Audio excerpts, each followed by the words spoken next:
And get going. All right.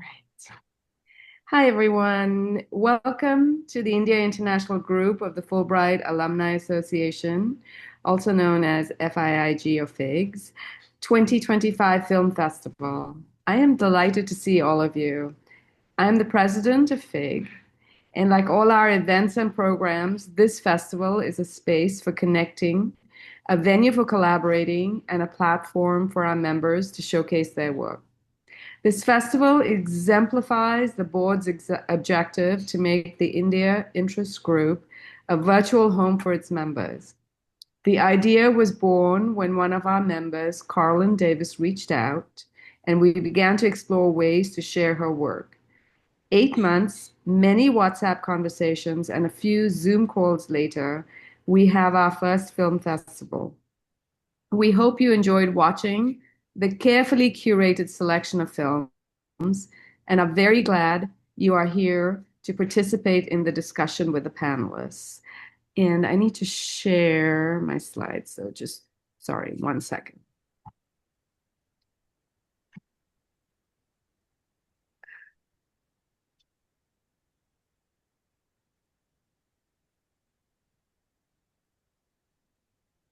Um, no, sorry, that's the previous panel. All right. So before I hand over the screen, I will say a few quick thank yous. My deepest gratitude to the planning committee and John Borston, who joined us as a juror. Because of their unwavering commitment and professionalism, each detail was carefully thought out and implemented. Thank you, Corlin and Jeff, especially. My deepest gratitude to our donors. Your generosity has funded this festival and made future programs possible. This is a valuable gift to the entire community in today's uncertain times. Thank you also to the FIG Board of Directors for their support and counsel throughout the planning and implementation of the festival. Special thanks to our marketing team led by board member Nirja Vasisht, who was diligent about the social media posts despite a severe hand injury and a very tight lab schedule. To Alexa Bernstein, a community member who helped get the emails out on schedule, and a very talented graphic designer, Divya Ayer Singh, who makes all our flyers. Many thanks to all the university departments who helped to spread the word, to Munir Saig and Sophia Gillespie of the Fulbright Association's national office, who were instrumental in helping us iron out technical challenges along the way. And thank you, Diana Marshall, for being my tech savior for today's event.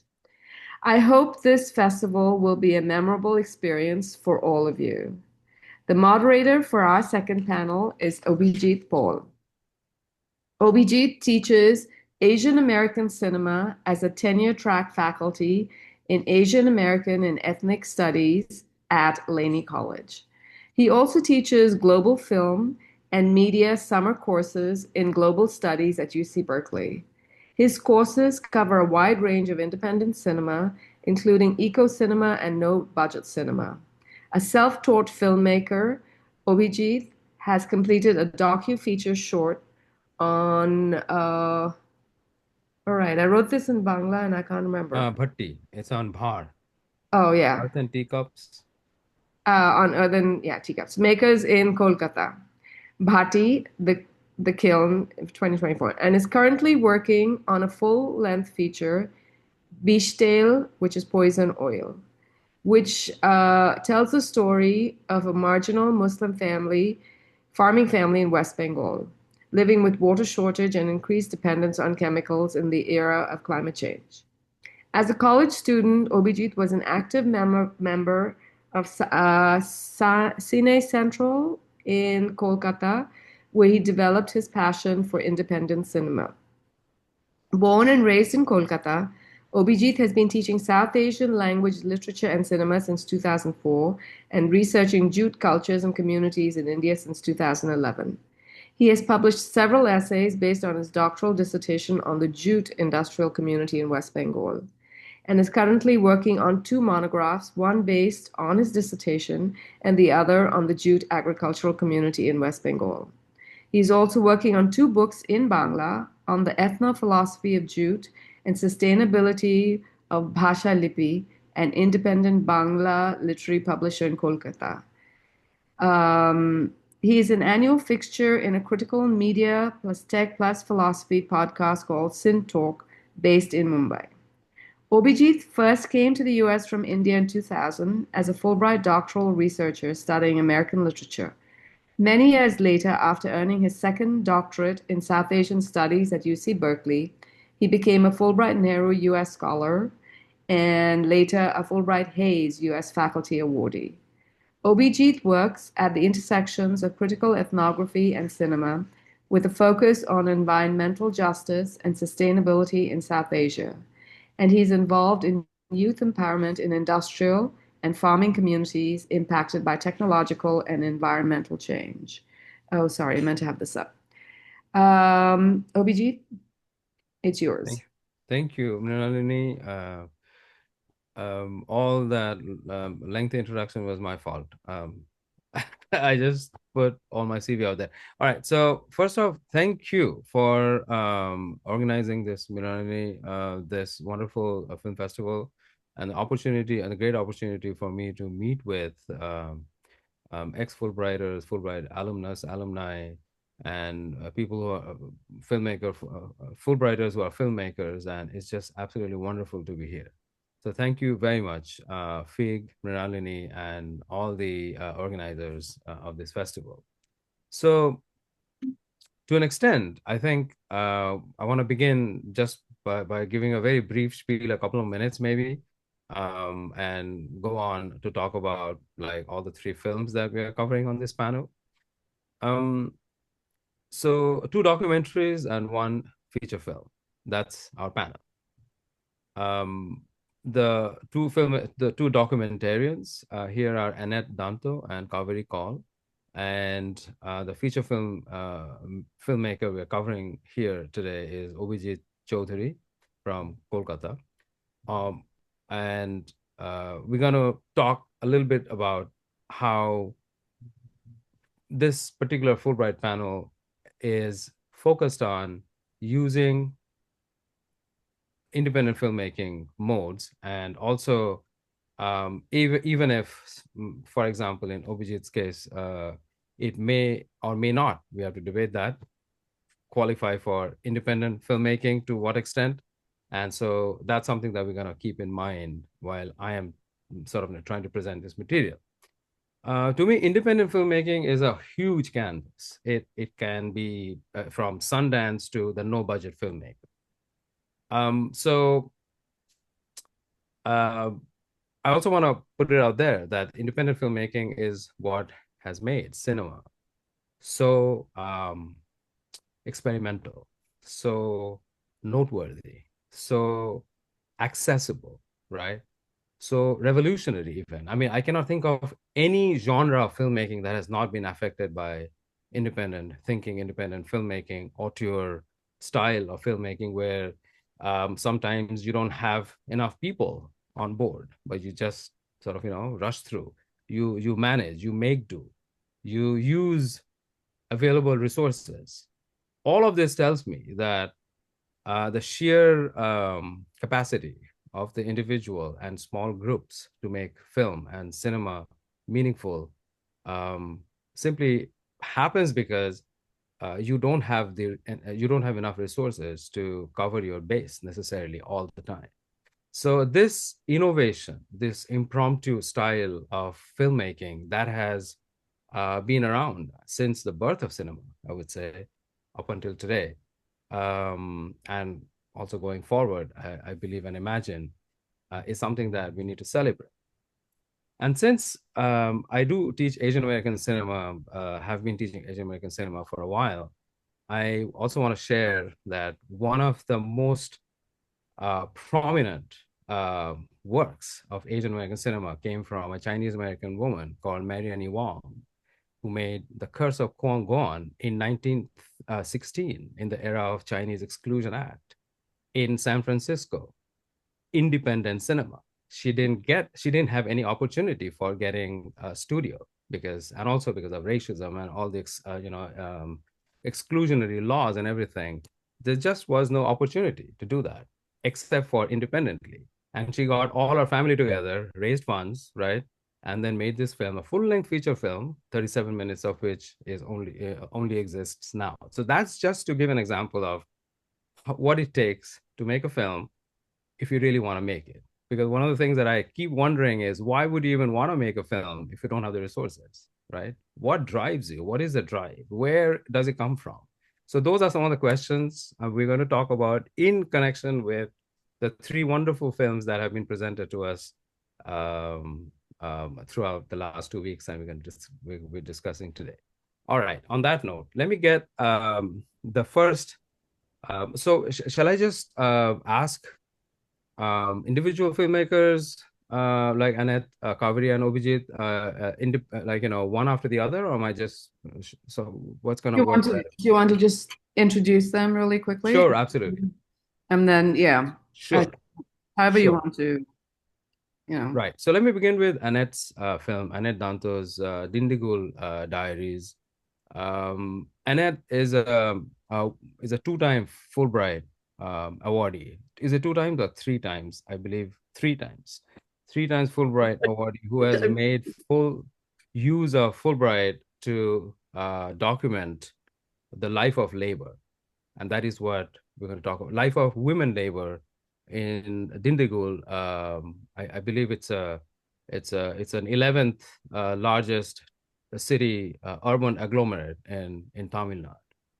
So that's her film we're going to cover.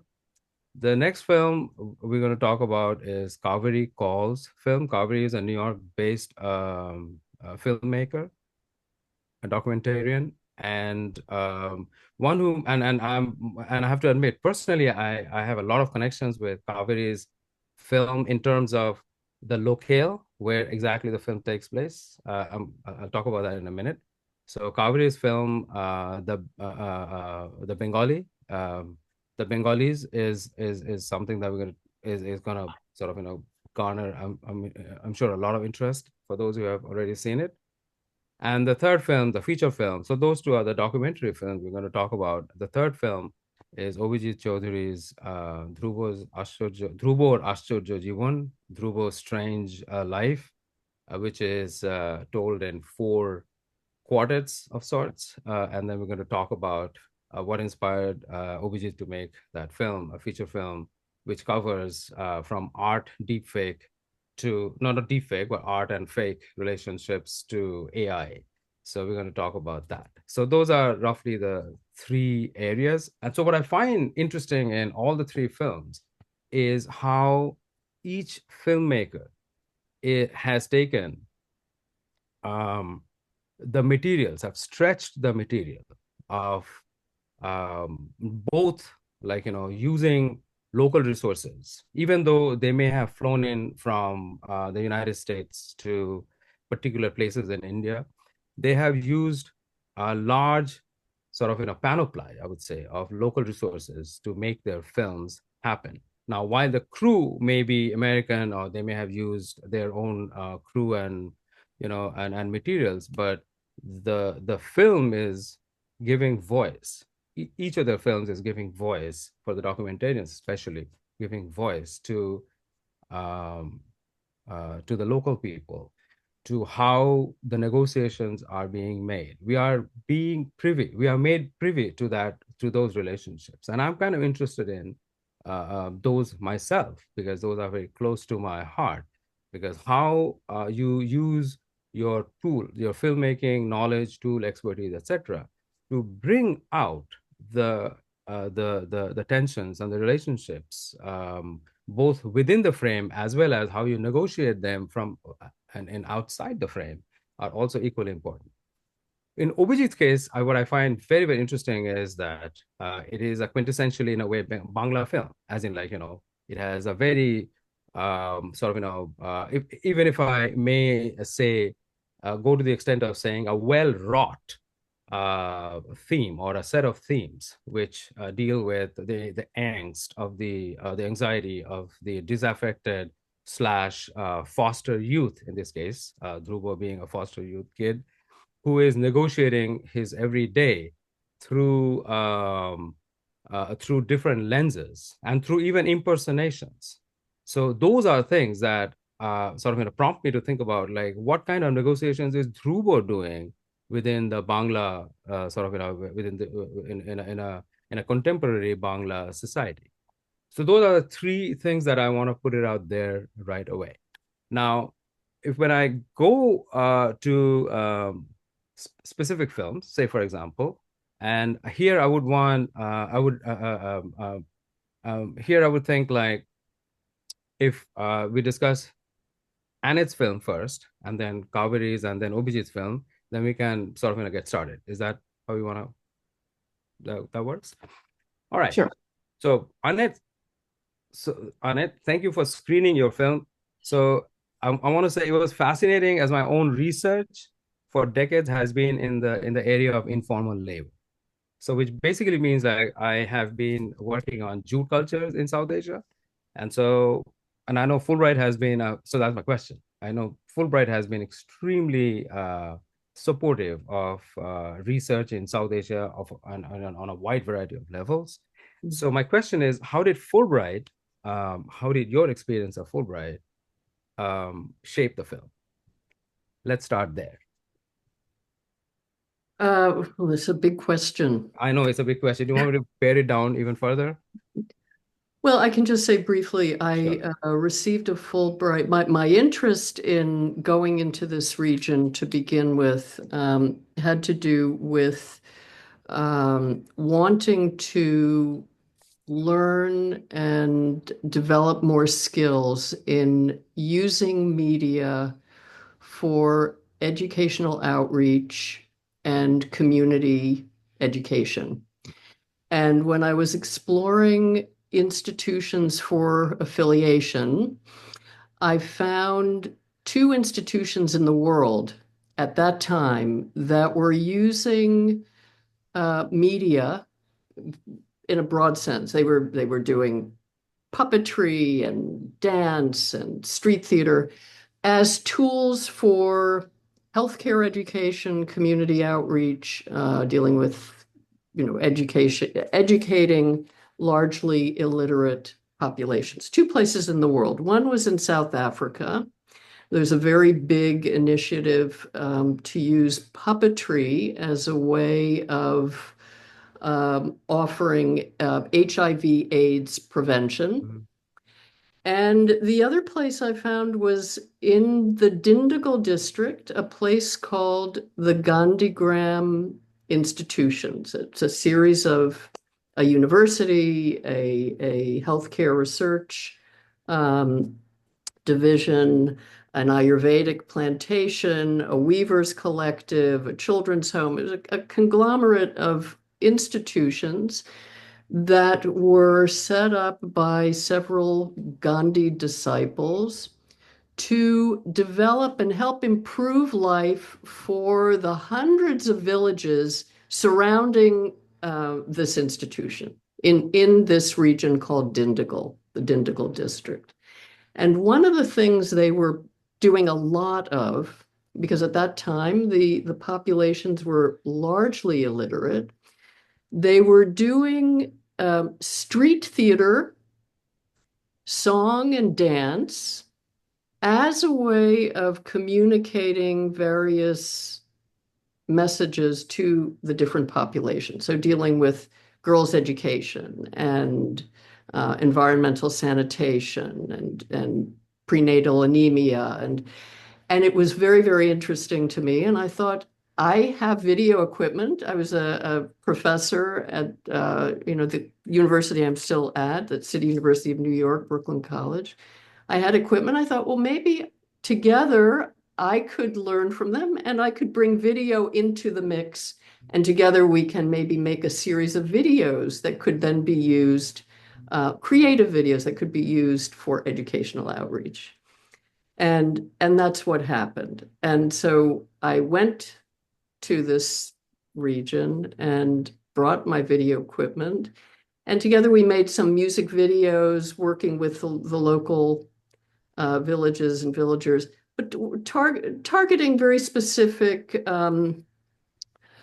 concerns that the Gandhigram healthcare initiative had zoned in on as a problem in the villages, with water, nutritional issues with pregnant women and so on. And so I was collaborating with the team at Gandhigram. I brought the equipment, but everybody I worked with, I was working only with the people who were from the region, from the area, familiar with the villages and the villagers. And then over time, I got to know different people in these villages and thought maybe it could be interesting to look at the lives of individual women who were identified as extremely hardworking and wanting a better life for their families, and we approached them. We approached 5 different women in these villages that were known to the Gandhigram Institution, and asked them if they would be willing to be interviewed and part of a potential documentary. It was very loose, really, but all the women agreed, and so that was how it started. And we interviewed them and talked to them about their day-to-day lives. We met the families. We spent a lot of time in the villages, all very close. I was living in the area, and we were all the people I was working with were very familiar with all the families in the area. So that's how it started. I'm not sure how to answer your question. No, The only great starting reason I was answer. there, the only reason I was there was because of the opportunity that Sure. the Fulbright program gave me to go to the area. And at the time, Jane Shukoski, who was here, was the executive director, and she attended several programs. We had some conferences and different collaborative programs at the Gandhigram University, and she was always very supportive. I just want to say one thing, that documentary is always about collaboration, and you're collaborating most, in my opinion, and Kaveri, I'm sure would probably agree, you're collaborating most with the people in front of the camera. And if you somehow tricked them into being in the documentary, that's really a violation of media ethics, which is something that's very important to many of us, and certainly to me. So throughout the making of the documentary, the process was, I might even say, more important to me than product. That the journey is more important or as important as the destination. It's this issue of does any method justify the end or your end result? And there are many people in our field who would say, you just do it no matter what, and you just come up with something that you can sell and market and promote yourself and promote whatever you're trying to promote. But certainly for me, and I hope it's been a guiding force in my life, the process is of the priority. And whatever comes out at the end, obviously that's very important. But if certainly in this case went over 25 years, that process of life and time of collaborating, getting to know people, so there's so many dimensions to it. It's not simply about just let's make a documentary. It's life and really how you incorporate other people in your life and where and how it evolves. It's a very rich experience, and I'm very grateful that I had the experience and was supported by the Fulbright program to do it. So I'm forever grateful. Thank you. Yeah. That's so the freewheeling structure of the answer I think gave us a lot of sort of an entry points, and we're going to come to that. But I want to go to Kaveri next. And first off, I say like there's a lot of those I felt like very close to the film for very one specific reason, which is the Khari Gram the village that you were filming in.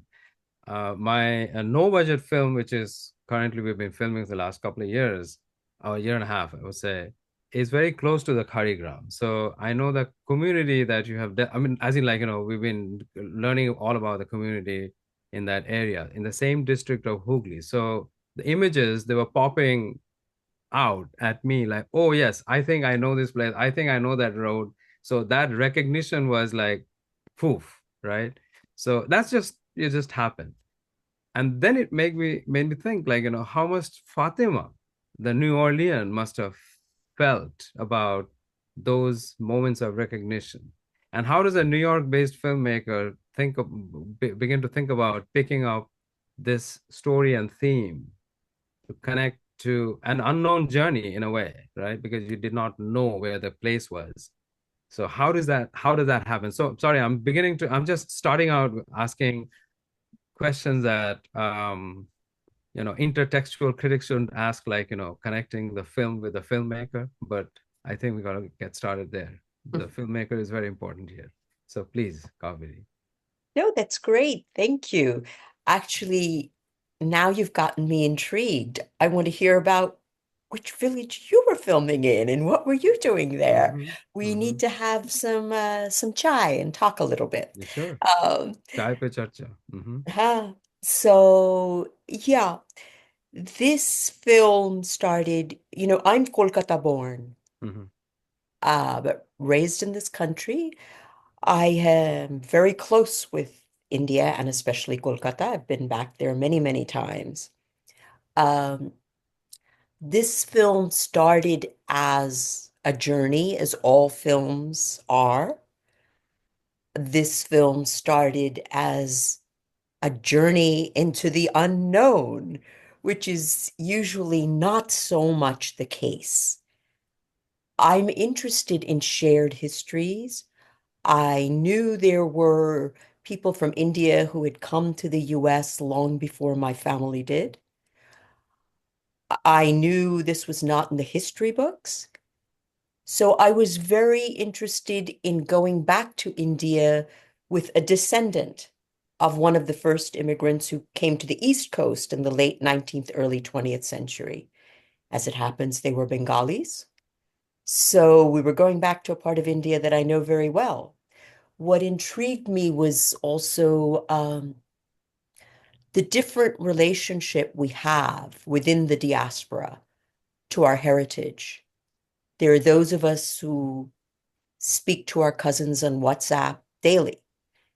And then generations later, these families, the first Indians who came to the East Coast, married into the African American community. That's where they found a welcome. But over the years, the families didn't know much about India. The men were Bengali, the men were Muslim. The descendants were brought up very much African American / Americans, very much Christian. They didn't know a lot of facts about their heritage, but the grandfathers all were legends in their families. They'd come from far away, they'd heard stories about all that they had accomplished there, and I was drawn to this history. I was drawn to this journey. I was drawn to the opportunity to take someone back to learn about a heritage that she did not know, that I could guide her and support her in finding. And I thought that I was also fascinated by the myths we all live with. And I think that's wonderful. both in reality and from a filmmaking point of view, we hear stories about where we come from, and some of it is larger than life, and some of it is true. And that's all right. It all sustains us and makes us proud of our grandparents. So I was really drawn to the story, to the opportunity to tell a story that I cared about so deeply that I thought might be significant to many other people, whether they were Indian or not. And I was really, really appreciative of the Fulbright. When I had approached many people who saw it as untold history. And it was Fulbright who said, yes, but it should be told. That was very exciting. And they understood, of course, it's the roots of Fulbright, that it was a story about people. Through people would come the larger themes. And that's what Fulbright is about, people to people. So I had found kindred spirits that just supported the project immensely, whether they were in Washington, D.C. or in Kolkata. They were excited about it, which, filmmaking is a very difficult journey. It can be very isolating, but to have enthusiastic support meant a lot. And also, the Fulbright enabled me to stay in Kolkata for a long period of time, looking at it with a different eye, because I was looking at it as a filmmaker. I was looking at the light over the Hooghly. I was looking at it from the who was flying the kites in the Maidan. How do you get to the village? All those things that when you're going to visit out of a personal relationship, you're not necessarily thinking of. So that was an extraordinary experience. And in my case, of course, like I said, this was a tremendously unknown and unknowable journey. I think of it even more like that now looking back. I don't think I could afford to think of it like that when I was making the film. And really, the way we found the village was the That was my next question, really. But yeah, please. it Yeah. was the down to earth way. It was the Indian way. I called everyone I knew, uh, and I said, "Oh, have you heard? I'm looking for a village named Kori. Don't you have a family home nearby? Don't you go out into Hooghly district? I need to find it." And again, what was great was that nobody said, "Are you nuts? How would I know this?" Everyone went around looking for it. Everyone, there were SMSs flying all over Kolkata. Kamiri's looking for a village named Kori. Have you heard of it? Please help. And that's how it happened. It really did happen that way. That there was it happened simultaneously from two sources. One was a Kolkata friend who had some uh, land out there that he still went through to, and he just circulated the word among everybody who worked on his land, and someone knew of Kodi. At the same time, a young man whose family home was near there in Chandigarh heard talked to an old man who was visiting for some reason, and he said, "Yes, Kodi is in Hooghly." And that's how we found Kodi. And it wasn't clear how to get there. And, I worked with uh, I would say a global crew. I think international may be an old-fashioned word. We were Indians, Indian Americans, and other Americans. Um, and so we all helped each other. I think those who were strictly American learned how much tea has to be drunk during a shoot in India, in Bengal. But they learned to do it too. They enjoyed it. And we really did go around asking people and find our way to Kuri. And then finding the family was not easy either. Was there a family? And the, it was to be expected that the villagers had never seen an American. The villagers had never met a Christian. This was a very remote interior Muslim village. And so they weren't sure what this was all about. And I spent a lot of time with them. We laughed together, we talked together, and eventually they understood that she wasn't here looking for land to take the land because they love their land, and that has to be respected. They worked the land. And why would anyone come from the other side of the world to see land for some spiritual reason? So there was a meeting of people who were very different. And that was important to me, to let the differences play out, Yeah. to see how people can overcome those differences and laugh together. And it really happened through the women in the village. The women had enormous agency, and they met when Fatima watched them cook, when she saw them embroider, when they laughed, when they talked about children. That's how trust is built between people. And that's what led to the discovery of family. And it means a lot. And without the Fulbright, it wouldn't have happened because it was after that that other people came into it. Thank you. Yeah. So fascinating, so rich, so many layers, and so many things have been now thrown into the relief. Connecting it with Annette's point of view of collaboration, I'm so deeply interested in that particular word, not just for the heck of it, but it's a real thing. In Kaveri's case, we have not only collaboration with people on the ground that is in front of the camera, but also those who are behind the camera, right? So it's collaboration all the way. Which brings me to, let me ask Obhijit the next question. Obhijit, thank you for showing us your very, very interesting, I would say, intriguing film. And I want to go to that point of intrigue right away. Because I'm actively interested in, how to set up intrigue, in a narrative storytelling film. So, but before you answer that question, I think I want to ask you a more sort of, basic question, I would say.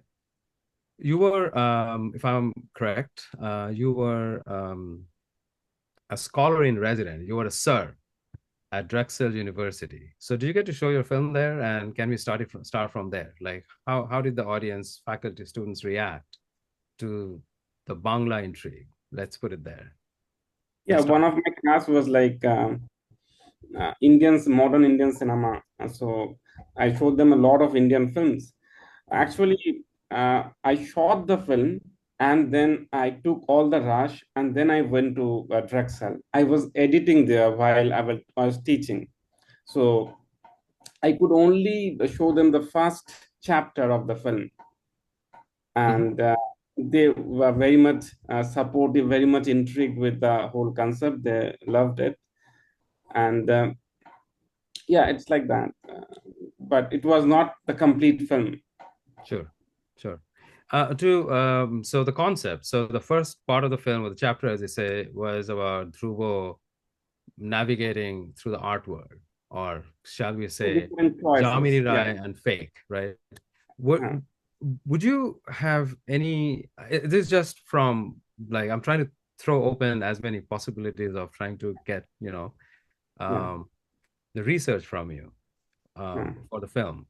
What were you thinking when it came to the world of art and FIIG, and in the context of Dhruvor's upbringing as a foster kid, right? And also connected to this is a question of, there's this whole art FIIG debate that's been going on, I guess, since the era of modern art, and particularly in the era of global art FIIG paradigms, which we can trace, for example, to a place like Dafen in China, right, where you get to make a Van Gogh, and because if you want to own a Van Gogh, what do? Or a Jamini Rai? You make a fake, Yeah, you put it on your yeah, wall. So yeah, what was that to you? What? yeah. So throw some I will light on come to that question, but actually, that is the secondary theme of the film. The it. Sure. primary theme was like about choice. So there, Dhruv had four possibilities in life. So we had time for going to the four possibilities, and it is his moral choice that was taking him each of these four chapters, and four chapters are basically four parallel worlds of Dhruv, and I give tribute to each of these four Bengali artists. Uh, they are having the same trouble like Dhruvo himself. So the question in the film was about morality, what choice Dhruvo will make when a crisis comes in his life where he had to make a choice, whether he go to the correct moral path or whether he will compromise for his, say, for his love or for his success or something like that. So these four Bengali artists actually come from a school of art. It's called Bengali School of Art. In 1920, there was a huge debate in Bengali society, art society, that what kind of art they will choose. Like, for example, Jamini Roy was very much skilled with European art, and he started his career while making portrait and earning good money. But then it was a time of Tigger, and they started a movement that they will create art which comes from the root of this country. So uh, Potua, in Bengali we call it Potochitra Potua, which is a folk art form. And Jami Roy took it and he started to practice this, and he became a master of it within a decade. And then it became very popular. It went to different art exhibition in the world, and Jami Roy became very famous. But the most standout thing of Jamini Rai was that he used to sell his painting in a very low price. Like when his contemporaries were selling paintings in lakhs of or 10 lakhs of rupees, for him it was like 100 bucks or 50 bucks. So his idea was that my art should go to the common people of this place, because I am a folk artist. My art should go to the common people. So what happened, that there were so many people who started to copying his painting. So he has the highest number of fake paintings in his name, because he had so many paintings, and it was like, you will find if you go to any in Calcutta, there are many Bengal. I have many friends whose house has a Jamini Roy style picture, but they sometimes they don't know who is the painter is. So his painting got enormously famous, and even in 1 year back, there was a huge exhibition, painting exhibition of Jamini Roy. And then some people later revealed that there was a big scandal, that they came to know there are a lot of fake paintings in it. So, so the theme I took from Jamini Roy was like his uh, his choice of art, whether it goes to the powerful or to the powerless. So the four painters that I took, they are all from Bengal School of Art. Jamni Roy, Gagan Tegar, Bikash Bhattacharya, and Binod Bihari Mukherjee. Their style of art had a big debate. Each of them had dealt it in their own way, that in the power struggle, which side they are on. Mm-hmm. Thank you. Yeah, I mean, brings me again. You've thrown up so many questions, and I am tempted to sort of pursue probably a lot of those. But I want to point one thing out when you talk about the Jamini Rai, shall we say, tendency to work his art through the idea of power, and in this case, like try to reach out to the common sensibilities and so on. Now, wasn't that also a carryover, so to speak, of the tendency of making art ethnographic back in the, ethno art, so to speak, which Hmm. started pretty much in the 19th century with Hmm. the capturing of Baul music, for example, right? Rabindranath himself, one of the stalwarts of the 19th century and early 20th century Bengali literati, who actively went to places like Kushtia, which is now in Bangladesh, to collect quote unquote Baul songs, because his apprehension was that, oh well, the songs might get lost, and so before they get lost, because Baul songs are not written, right? They are transmitted over generations, right, through a sort of sectarian sort of music practice and so on. So the Yeah. practice of capturing folk art, so to speak. Folk also has its own sort of, uh, problem. So, I mean, folk can be understood both as like a simple form of exchange, and at the same time, it can also be understood as someone who has decided that that is folk, and one that doesn't belong within the, urban realms, and the one that belongs in the rural realms is a folk, right? So there is also a power. Since you mentioned power, so Yeah. I'm kind of trying to understand then with Dhrubor's Aschorjo Jibon, where what is Dhrubor's understanding of power in light of art, and his himself trying to make moral, ethical choices, It's a right? very interesting question that you asked. I Yeah. think then we have to go back to what Annette said while describing that when she said that process is more important than the product. Okay, so that was exactly the idea of all the folk artists. The difference between the European great painters, musicians, and then in especially in East Indian artists was that, like, when they used to make those painting, the folk paint, they did not think to to have any way to preserve it. Like, for example, at the time, northern India, we already have Mughals, and also in western part of India, in Rajasthan, there are form of painting for traditional painting from long back. But this folk art painting, where especially it was like a scroll art, in it is also popular in China. So it was basically the painting, through painting they used to tell different stories, and there is a way of communication between different people, different group of people, to tell stories from old age or tell stories from other villages. So that is how that form of folk art, that photochitro, what we call that, painting on the paper, was done by by those artists. So it was basically, photo means, as you know, it means actually cloth.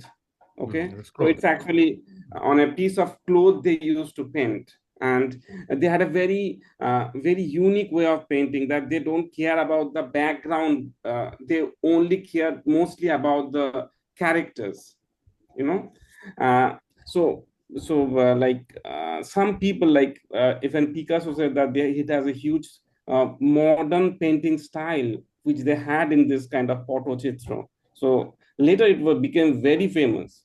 Now the question you asked, that yes, there is also a power in it, definitely. But when Jamini Roy started, it was completely from a very kind of national. That time it was a movement, against the imperialism of the British government. So they wanted to have their own identity, because if you remember that time, Churchill and those leaders are saying that Indians are not civilized people. They don't have their art. They don't have any civilized practice. They are like some inferior people. So that time it was very important to have, tell that you have your story too. So that is the important part. Like, some people in some part of the world are good in preserving their art. Maybe we were not good, but it does not mean that we do not have art. We had great art and great artists, so we had the tradition. And sometimes they maybe were more happy while practicing those art or singing those song, in the moonlight. So you have to think in that way to understand folk art. Of course, I mean, the problem I think that I was trying to raise, and through not just through the Dhrubor Aschorjo Jibon, but also what Annette talked about in terms of Yeah, power and what she is trying to do with education and visual documentation is yeah, is trying to capture the slice of representation of sorts. So yeah, that's something I want to go back to. So thank you for the first round of questions, and yeah, I'm going yeah, to ask yeah. another round of questions, and then we can open it to the public. You think, the as in like the viewers and audience here, will that work? I mean, so I'm going to keep the second round of questioning very, very, very short and very, very tight as possible.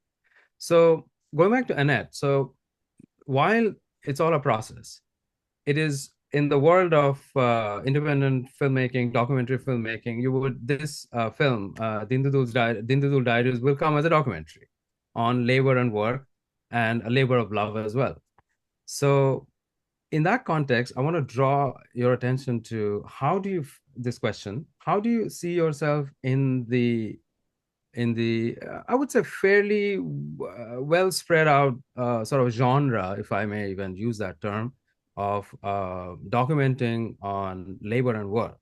So one example that I want to sort of draw your attention to is, say, for example, Michael Glawog, who was the Austrian who unfortunately died quite young, an Austrian documentary filmmaker who made films like, Working Man's Death, all about toxic work, or Whore's Glory, which is about sex work, all very death in life kind of experience, very extreme forms of choosing his subjects, mostly in South Asia, Mexico, Moscow, and many other places.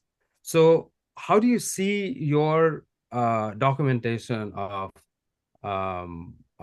Dindigul diaries subjects in that, or do you even like agree that such a frame is even, looking at your own documentary, such a frame is even the right way to ask the question? Because you deal with caste and gender, and maybe a lot of other documentaries, they just deal with toxic work, and they just show how work is being done, how a lot of people, marginalized people, doing the work, but they're not necessarily getting into the intimate spaces of their lives. Sorry, was that question lost in the thickets? Equally Sorry. as broad, you leave a lot of space for the respondent to go Okay. in any direction. So All right. it's Okay, so a let very me good question. so in a genre of let me just whittle it down. In the Mm. genre of documentary making, where do you see your film fitting in the genre of documentary on labor and work? Because as I said, there's been All a right. So subgenre. I'll respond Sure. as clearly as I can. I Sure. think this is a longitudinal project Mhm. taking place over many years where time becomes an actor as well. Time is a very important component in the evolution of the story.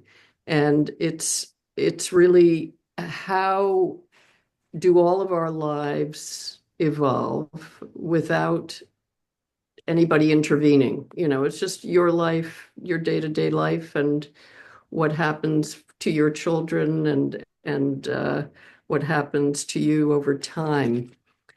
So it's a longitudinal documentary. I would say that number one.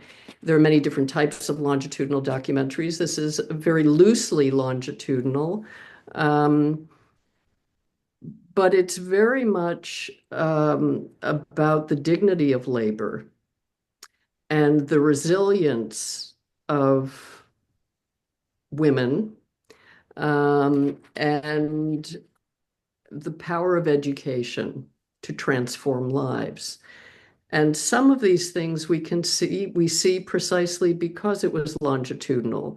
So we see what happened to the children who remained in school and continued with their education. We see what happened with the families that worked very hard and used their economic resources to nurture and support the future of their children. We can see some of the connections. It's not a direct linear, because of A, C happens and so on, but we can see connections and things that happened over time.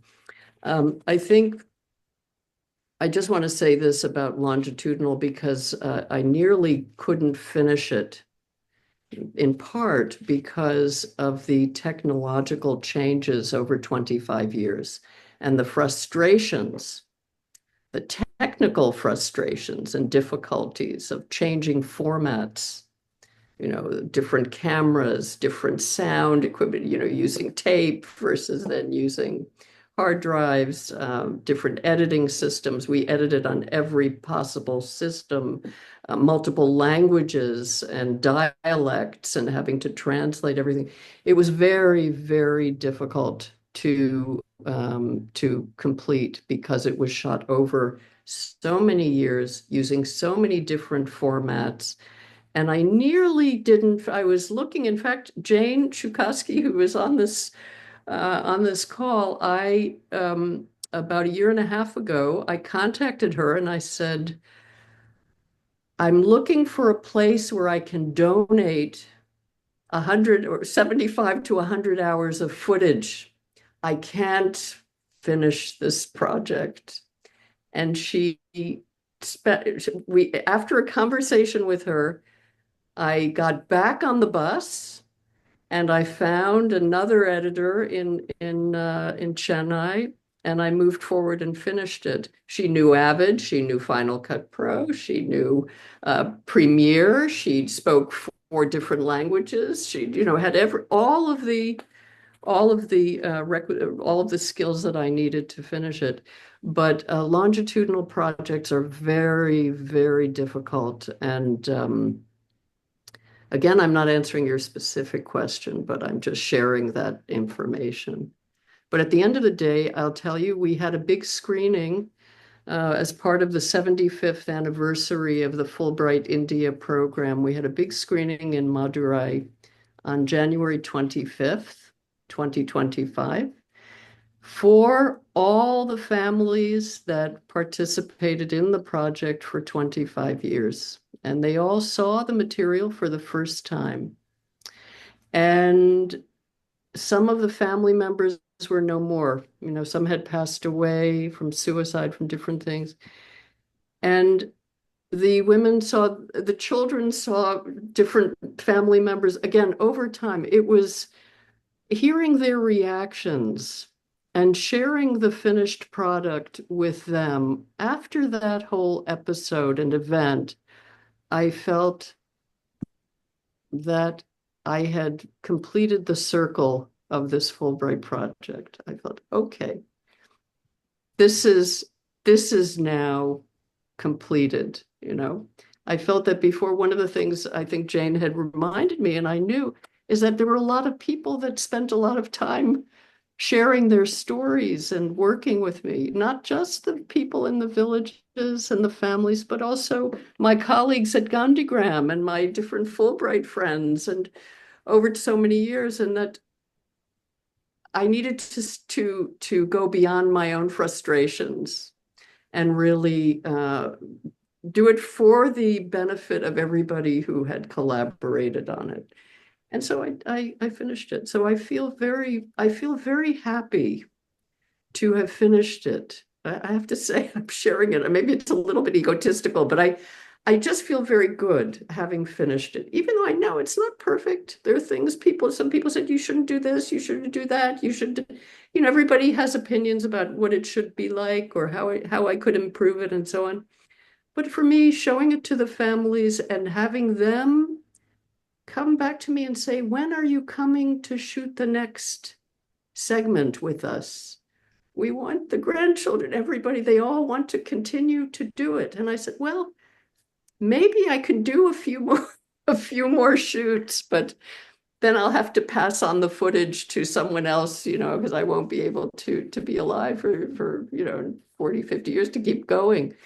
But there are, that Michael Apted series, a brilliant longitudinal series, 7 up, 28 up, 32 up, 42 up, 54 up, and I think there may have been a 64 up. where he followed a group of children from different neighborhoods in England from the time they were 7 years old until they were either 54 or 64, but that's very longitudinal. Then he died, the film was finished, and it's such a special document of really life and these lives. And you know, it's a big commitment for a filmmaker to do work on something over time. Many filmmakers they do so many films. They're very productive. And some of us do 2 films in our life or 3 films, and it's how do you use the media that you have access to? What do you want to do with it? What is the journey? What is your life's journey, and how you want to spend it? I think we got the answer to the genre question. A longitudinal documentary which took you 25 years, and you have gone over generations to be able to tell us a story, which is what the I guess all forms of films are trying to do. So moving on from there to Kaveri, I began with the connection that the things that were popping up. So the village that I've been engaged making this film is in Ichura, which is not very far from Kori village. I said Kari because I didn't know how people are going to, but it's definitely Kori village. So towards the end of the film, so there's so many, of course, aspects to the genre breaking and making devices that go in your film. For example, when you're interacting with the women, there's one kind of agency, right? That's a feminist kind of.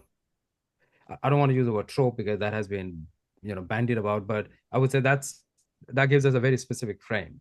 But when you're engaging with the men, there's a definite dominant ethno-religious discourse that is going on, that is dealt with in a different form in the film in and of itself. How did you navigate those? So to me, the genre question is not a holistic question. It's more like there are a lot of layers to the same genre where you are interacting constantly, negotiating those spaces. Can you throw some light on that, if that's Perhaps.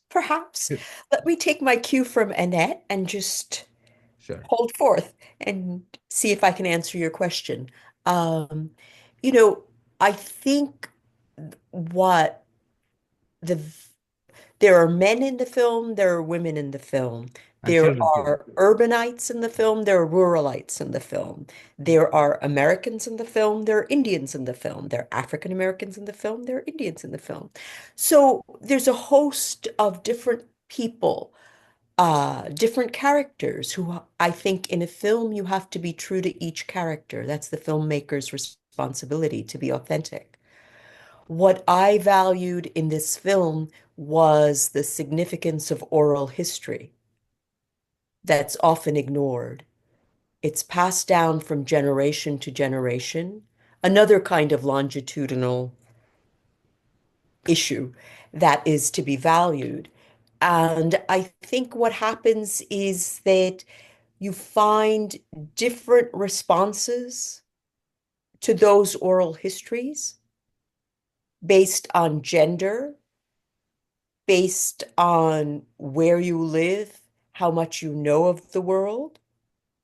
The men are, of course, more protective of their land, the ownership of the land, and suspicion of the stranger. All very valid. Any of us, if someone walked into our home and said, I belong here too, we'd say, You do? What makes you think that? So the men were like that. The women also, in the beginning, it was giving them space. What I found, a number of things I found. First, as soon as Fatima walked into the village, um, people started staring at her. And I thought immediately, I motioned to the camera person and said, That is part of the film. So we started filming their response to her. Uh, then there was also the why is she here? how will she fit in with us? The women also needed space. I found that since I am Bengali speaking, they were telling me things that they might not have told another filmmaker from another country. And I thought that is part of the story too, because most of these stories are about someone from the West going to the East on a very valuable spiritual quest, but that's the story. But what I bring to it is an understanding of both sides of the story. And when they were confiding to me their fears about her, even their assumptions about her, I thought that was an important part of the story. So, how did I navigate it? I gave people space to be themselves and to find their own comfort level with me initially, and then later with Fatima as they got to know her a little and to trust that she was legitimately there as the granddaughter of someone who had lived in their village. So it was their space and it's their story. And just, I think when Annette talked about collaboration, it's also about trust. I also spent a lot of time telling them about me.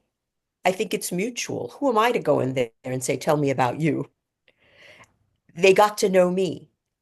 Uh, and that started to build a relationship.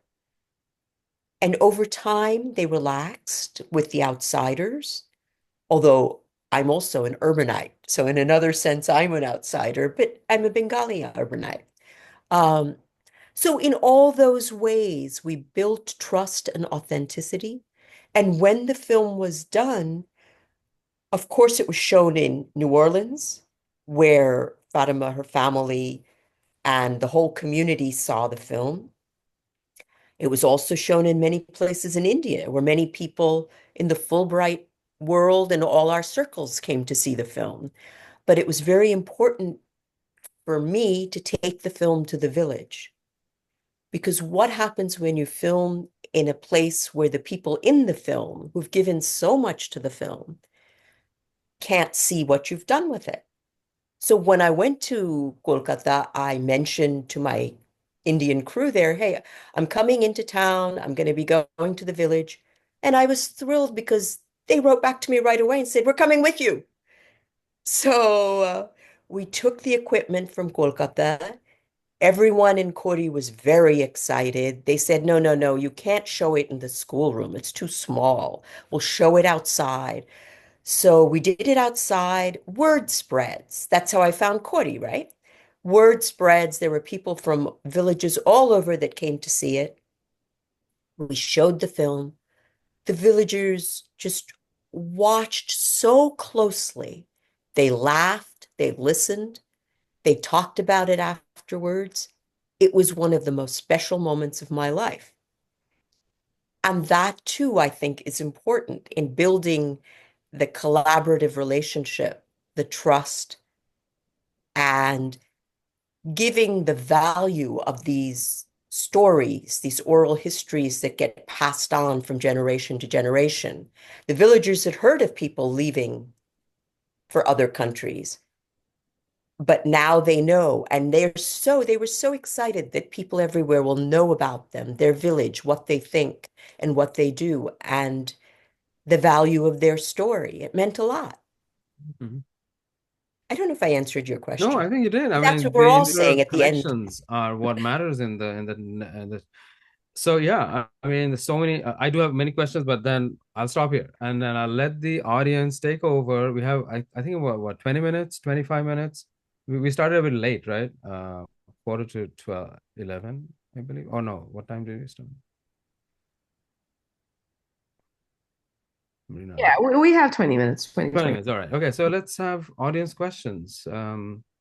Please, audience. Yes, Lauren, please.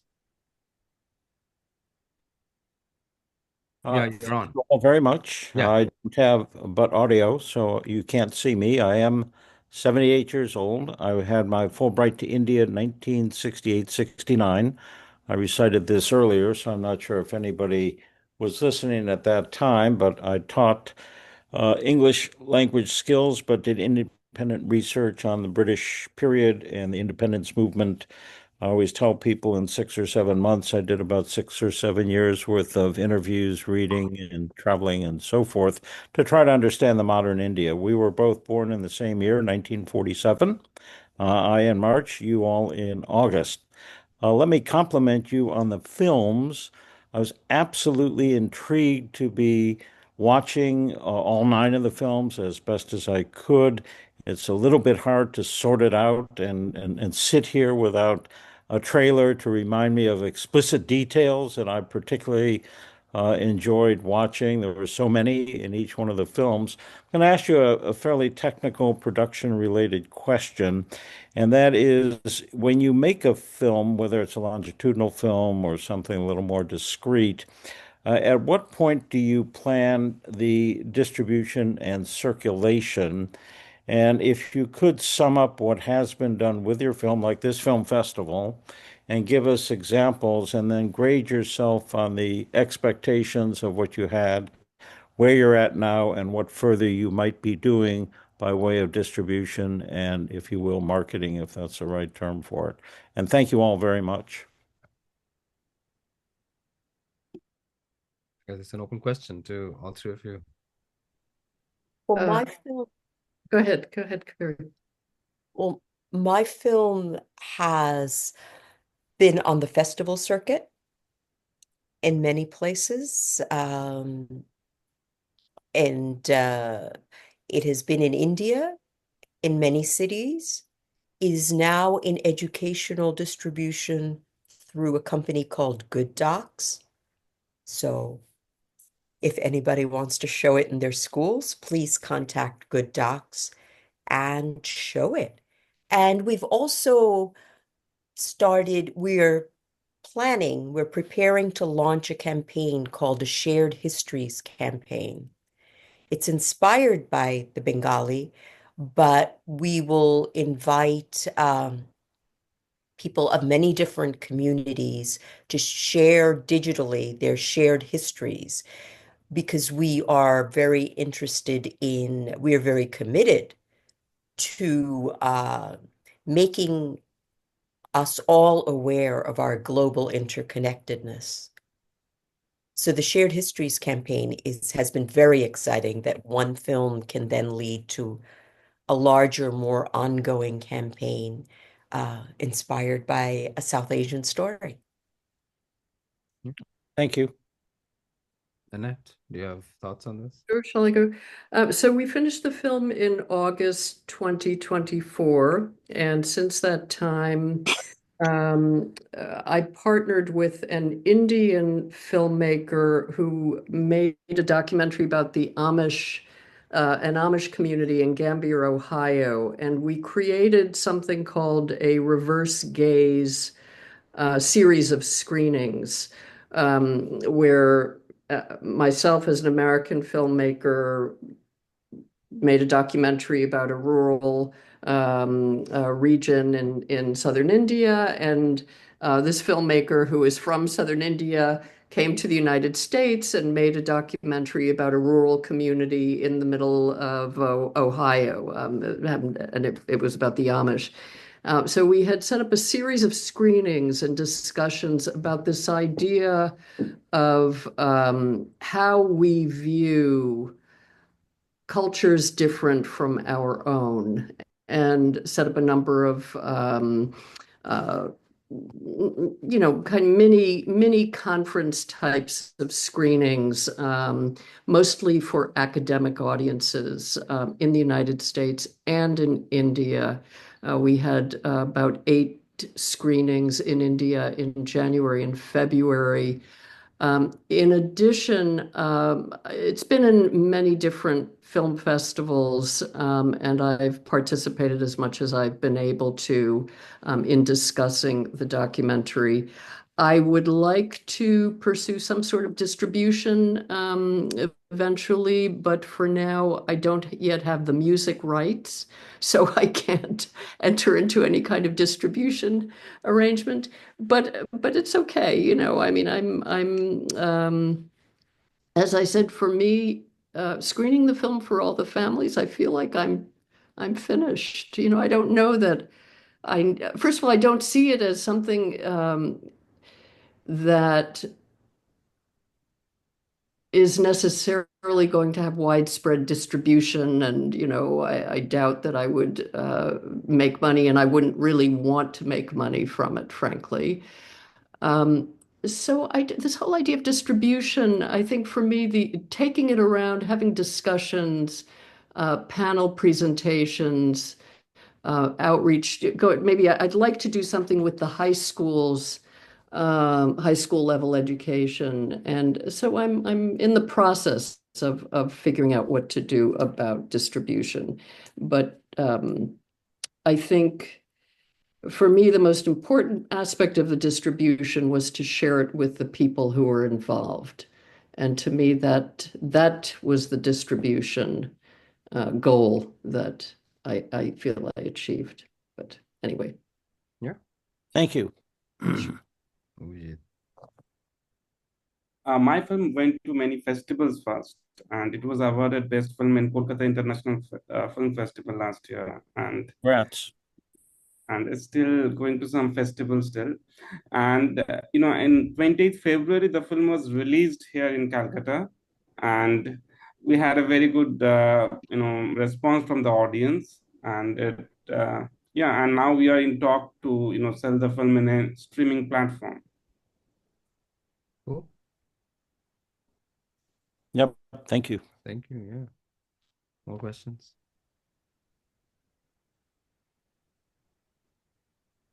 Yeah.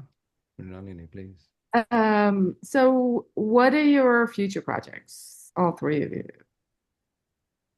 beyond distribution of this film? I know we talked about other projects that are leading from these, but do you have other films that y'all are working on? Other Fulbright projects, maybe? I'm developing a documentary that it's too soon to talk too much about. The bubble will burst, but it's a story that comes from my family. It's about Bengal. It's about independence. It's about Bengal partition. It's about many things. And let me leave it at that. I hope you'll all come to see it one day when it's done. Sure.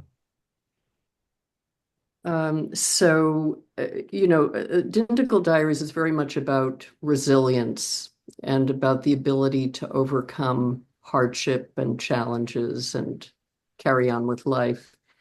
And I'm working now on, and I do plan on applying for another Fulbright, but this will be a more personal project, and it will be in a different part of the world. I'm looking at the corner. I'm looking at this corner, an intersection of three countries: Belarus, Latvia, and Lithuania. And there's a small city there, and I have ancestry there who had chocolate factories.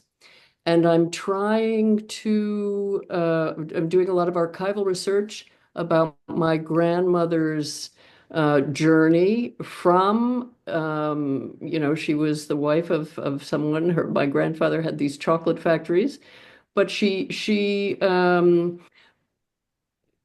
to the United States in 1952 and took a train from this region very deep into Russia, and spent quite a bit of time in a place called Samarkand and Tashkent. And I'm in the process of trying to really work with an animator, a Fulbright grant, and do a lot of archival research into a very resilient person in my own history, and that is my maternal grandmother.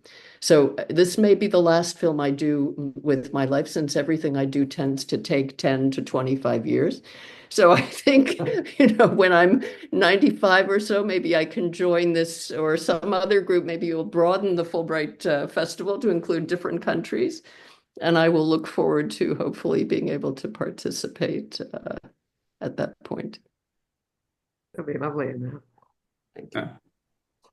I'm writing a script for my next feature film. That's it. Go on. No, Yeah, please. that's it. Yeah, I'm writing a script for my next feature film, Hmm. and I Any don't want to reveal the story now. no, no. Yeah. Fair enough. Fair enough. Corlin, you have a question. Thank you, everybody, for sharing your films, which I loved, and for your reflections and the great questions from Abhijit Paul. I just have a very particular question for Kaveri. Um, One of the things that so much intrigued me just inside my mind about the journey of the protagonist in your film is thinking about the the context of lost histories for African Americans and what it might mean for someone whose ancestors had ancestors from Africa had been potentially landed, had access to land prior to enslavement and all of that, to imagine being someone who came from land anywhere, somewhere in the world. I wonder if you had discussions about that and how you feel like you kind of, I think, may have subtly woven that very poignant to me um, confluence of histories into the film. Yeah, it was very, very meaningful. I felt a tremendous responsibility taking someone who was African American to India. As I mentioned, I know my past. And to take someone there saying, I know something of your past, but not really knowing if I knew, was a tremendous responsibility that I felt that I worried, what if I don't find anything? But yes, I think what the Indian grandfathers meant to all of these African American families was the promise of something bigger and better. They spoke about having land, and that meant a lot to the women that they married because they couldn't own land here. They gave gifts of gold jewelry, which to those of us who are Indian, we know that that's what we do. We don't give money, we don't give stocks and bonds, we give jewelry, gold jewelry. But that was something special and meaningful. So, yes, there was something very, very special, something very poignant about finding the reality of a piece of Fatima and her family's history, finding it to be true. And they really felt that their grandmother would have felt so vindicated because I'm sure in her time people said, oh, you think he owns land somewhere? But he does. So I think it's very meaningful. And it is not the African Americans side, the African side of their history, their family's history, but it's a little piece of truth. It's what I could help them find.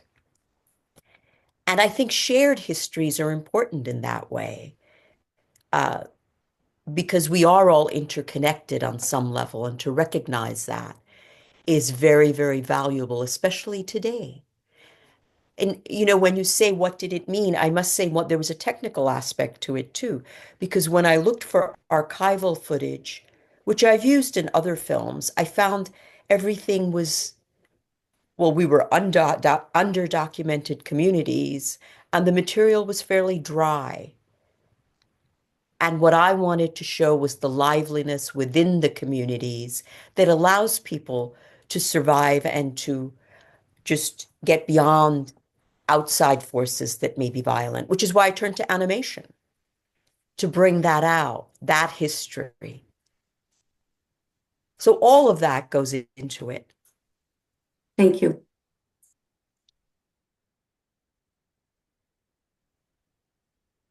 Any more questions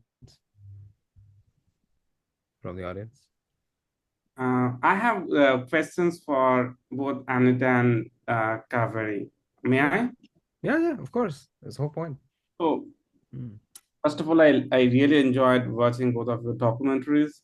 Um, I just was wondering when I was watching those documentaries that because in both of your documentaries, people whom you are interviewing, there are times where people are revealing very disturbing personal truth. In let's say for Annette's documentary, we could see that a woman is telling that her husband beats her, and someone is telling that my husband was drunk, violent, and he had a lot of extramarital affair, but I could manage her to, and now say he's fine.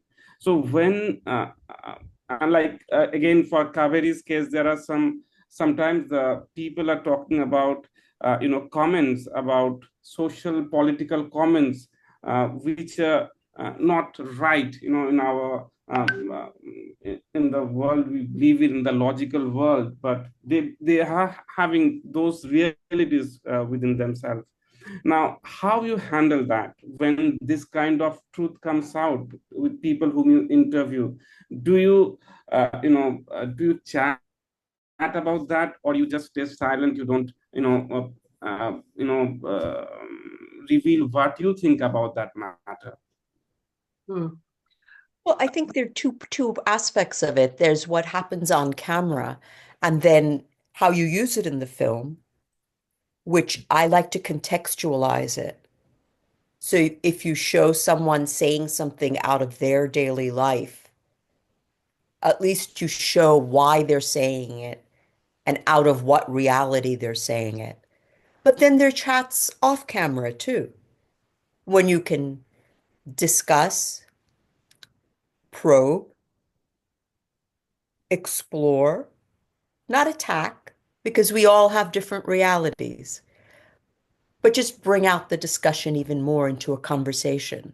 So those are the two things that I would always balance, what happens on camera and what happens off. Um, so, first of all, there's an issue of trust. And as I mentioned, I was working with a group of people who were very well known to the villagers, and there was a level of trust already before I entered the scene.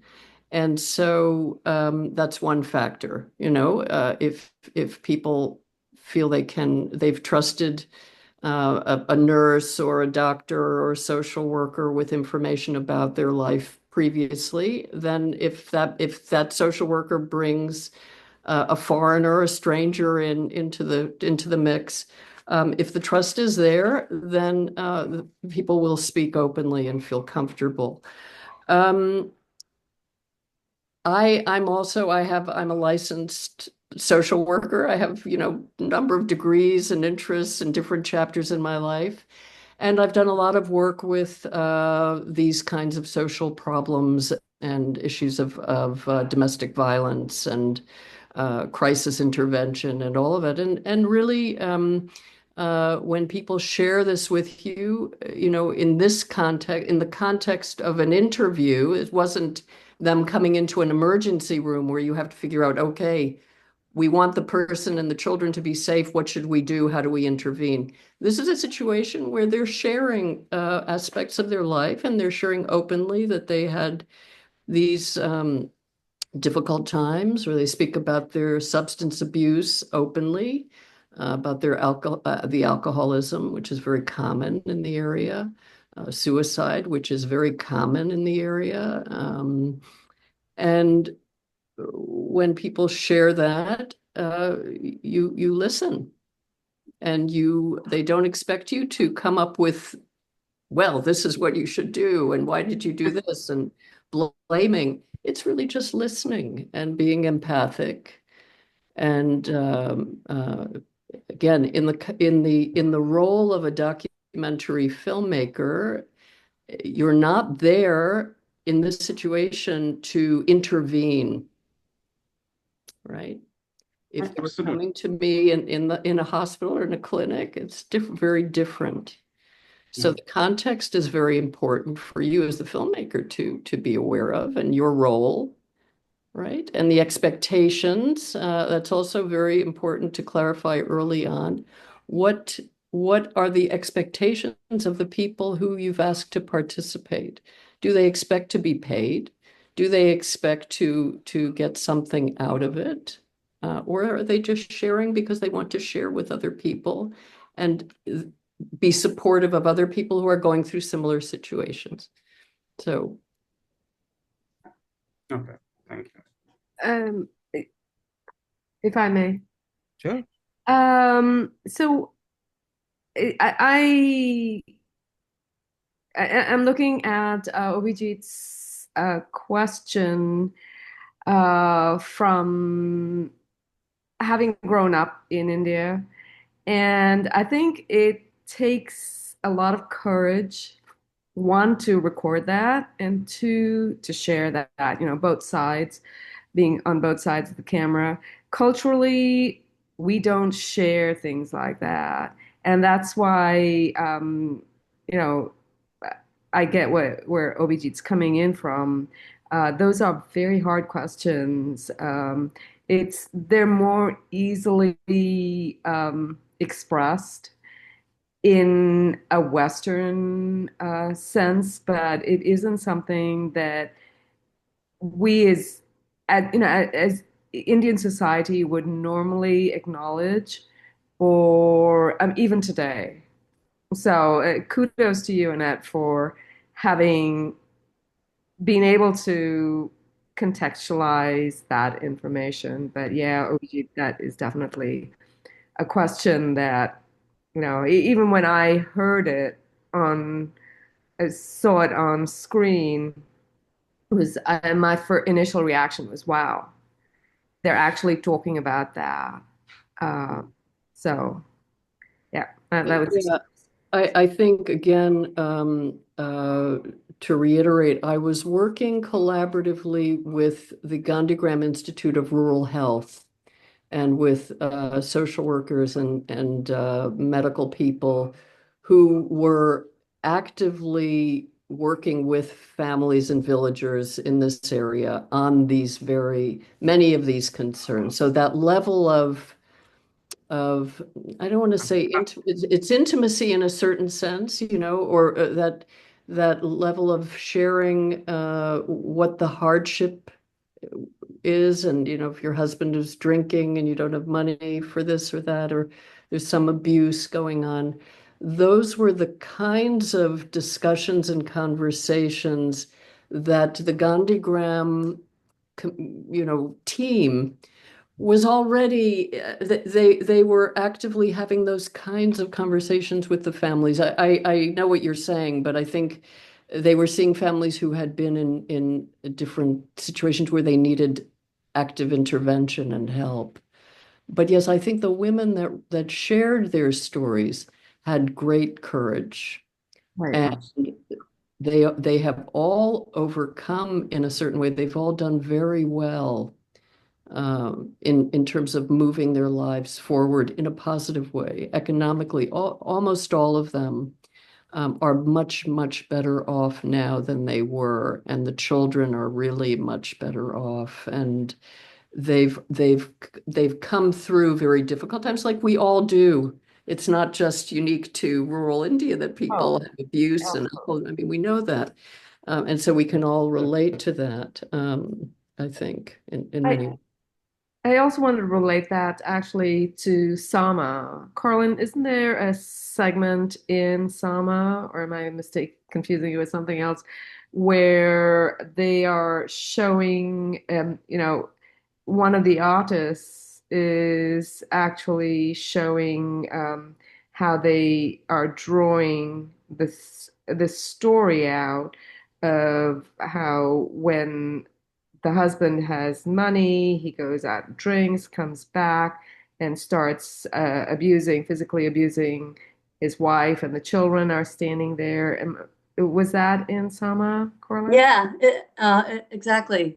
So at the Mithila Art Institute, a point is being made about the fact that the art that's being created there in the Madhubani or Mithila style is both of more traditional kinds of images and more contemporary images that relate into women's lives and general lives there. And so this one artist has done a what they call a panel painting showing scene by scene the guy leaving work with his money, going to drink, coming home drunk, beating his wife, his kids watching, the neighbors outside observing.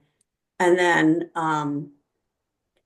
essentially he comes to see the light about his behavior, and it's a kind of life is better without alcohol kind of story in what is a dry state of Bihar now. And one of the reasons it became a dry state was because of those issues. Yeah, that linkage and the willingness to tell that story and have a place for it to be heard in this way through painting, I think is very brave. This wasn't a personal story of the artist, but to put those kinds of stories out into circulation, I think is a big deal.